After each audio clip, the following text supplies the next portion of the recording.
Hello and welcome to EE 447. I'm your instructor, Gregory Myers. In this particular example, we're going to take a look at an alternative approach to using cascading style sheets to improve the appearance of our ordered list. Earlier, you saw in our example list 03 that we used the class attribute to be able to control the behavior of our nested ordered lists. This time around, though, we'd like to try something different. We're going to use CSS selectors. So the two things that you will need for this example are going to be your example list 03, and you're going to want to go ahead and take a look at the CSS selector reference, particularly the before selector. And we're also going to use the concept of counters, so CSS counters. So you will want to go ahead and take a quick look at those. All right, so to begin with, we're going to go to File, New File. We're going to go to create a new HTML page, and while we're at it, we're going to go ahead and save this page as example list 04.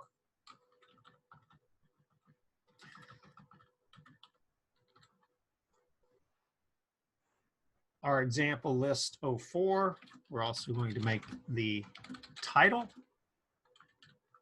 and it is going to pull directly from our examples in example list 03. And that's okay if you haven't done that one, but what you will need to do is you will need to create an ordered list so that you have content. All right, so you can either copy and paste the ordered list from the prior example or create it manually. Either is fine.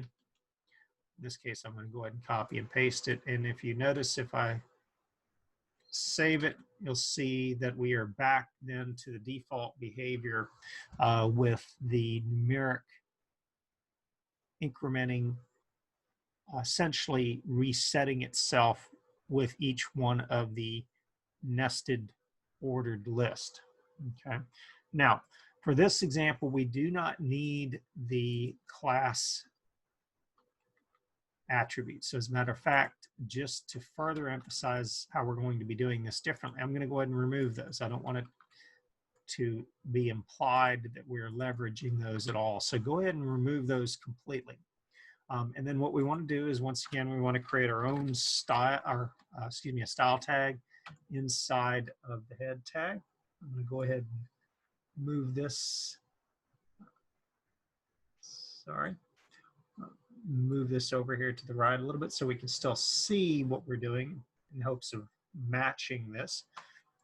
And then, so if you save it one more time, you'll see once again that we're back to sort of the default behavior. All right, so in our style, what we want to do is we want to first define a style for our ordered list tag. And we're actually going to define, for this example, we're going to essentially define three styles, one for the ordered list and then two for the list item. But we're going to come back to the third one in just a second because we're going to use a selector on this one. So for the ordered list, we want to use the counter reset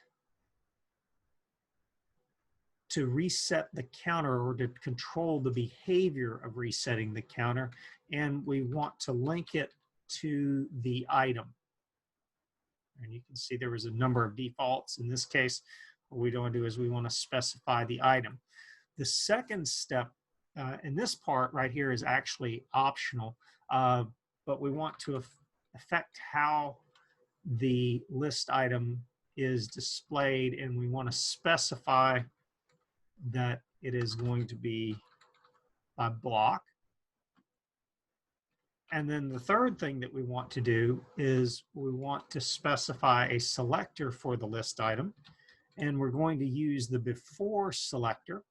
And what we want to do is before each list item, we essentially want to prepend the index. So we're going to allow for the default behavior for the ordered list, but for the list items themselves, what we want to do is we want to use the content, or we want to adjust the content before the list item.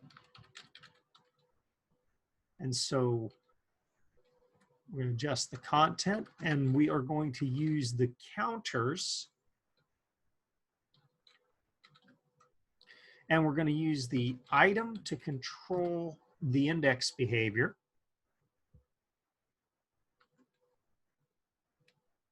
We're going to use the period as the string for the separator, and then we are going to append a space to control the behavior of how we count. We're going to use the counter increment, and we are going to increment by item. All right, so if you save this, you'll see a rather bizarre behavior within Visual Studio.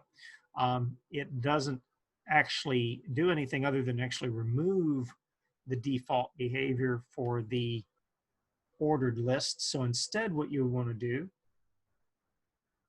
is you want to come out of Visual Studio, and you want to load your page in your web browser. And you'll see now that what has happened is that it has auto-incremented the top level ordered list, and then the subsequent ordered lists have been incremented using a period to separate the essentially what will be the chapter and the section. All right. So a couple of other things to note is, in addition, you've got several options with respect to the selectors. We'll cover the selectors in other videos. We've already touched on a few of them. We've touched on the ID and the class, but there are also other ways to select all elements as well as the individual elements. So we've got a fair amount of control as well as filtering. But these behavior, these selectors here, for instance, the before and after, allow for you to insert something before the content of each element or after, as well as for behaviors such as checked. Lastly, it would be worth taking a look at the CSS counters. For instance, you can control when the counter is reset. Perhaps you wish to do this between between ordered lists, as well as how to control the counter increment behavior. Hopefully you found this video useful. As always, if you have any questions or suggestions, feel free to let me know. And thank you for watching.